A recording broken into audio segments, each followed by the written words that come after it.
What's going on, guys? This is Prince of Old School Boxing. We all witnessed the fight that happened December 9th against Rigo and Lomachenko.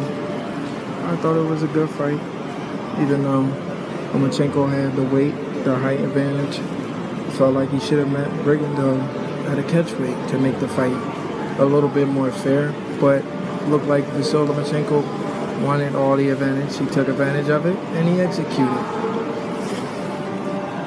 But what happened after the fight is the problem.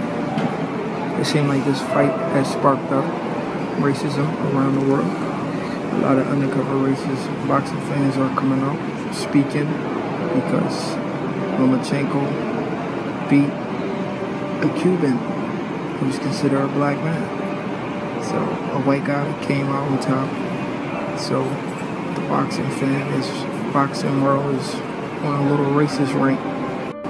Not just the little racist rant, even Bob Arum is on a little hype train. Bob Arum is comparing Lomachenko to Muhammad Ali. Lomachenko's last two fights, let's be real, Lomachenko's last two fights, as much as I want to give this guy credit that he deserved, but his last two fights were against guys moving up in weight, small midgets, little guys. You can't deny that. I'm not saying he's not a good fighter. He's a good fighter. He's a great fighter. He has a lot of skills to beat a lot of guys. But why is he fighting these little guys? Yeah, I understand Rigondeaux wanted to fight him. And I commend Rigondeaux for taking the fight. But I felt like it should have been a catch weight to make the fight a little bit interesting. Because with the weight, I feel like the weight was a problem. And Rigondeaux definitely did injure his hand. And his hand definitely did look injured before he even fought the fight. I don't want to make excuses, but I'm just giving you guys the facts. I mean, even Lomachenko said it himself. He doesn't even want to give himself credit because he know what happened in this fight. He know he had all the advantages. He had the height, the weight. He was fighting a guy moving up 2 divisions. He's supposed to win. If he was going to lose this fight, it would have looked real bad. So he was supposed to win, and he did what he had to do. So congrats to him. And I felt like Rigondeaux could have continued, but it is what it is. I personally don't believe he's a quitter. From watching the fight, I seen Rigondeaux on the defensive a lot. He just wasn't capitalizing on Lomachenko's mistakes. Looked like he was just defending all night. Lomachenko did have the speed.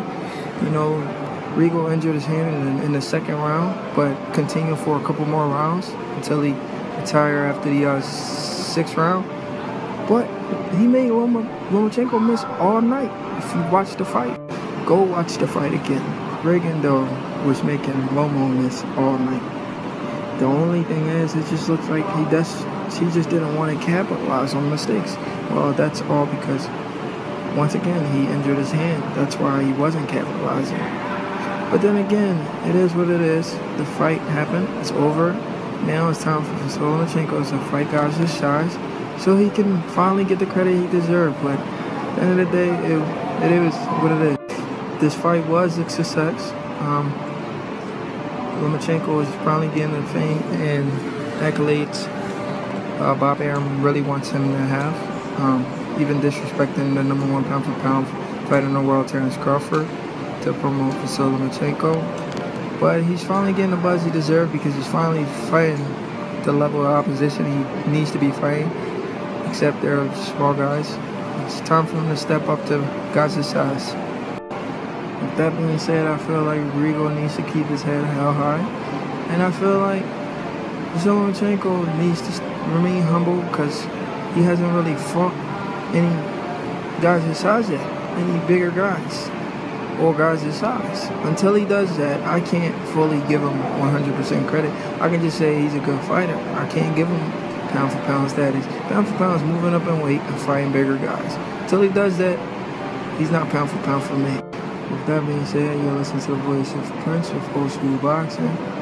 Lomachenko is not in my top pound-for-pound list, but he's a great fighter. I think he needs to continue to do what he's doing. Fight bigger guys his size, and then I could put him in my pound-for-pound list. But thanks for watching.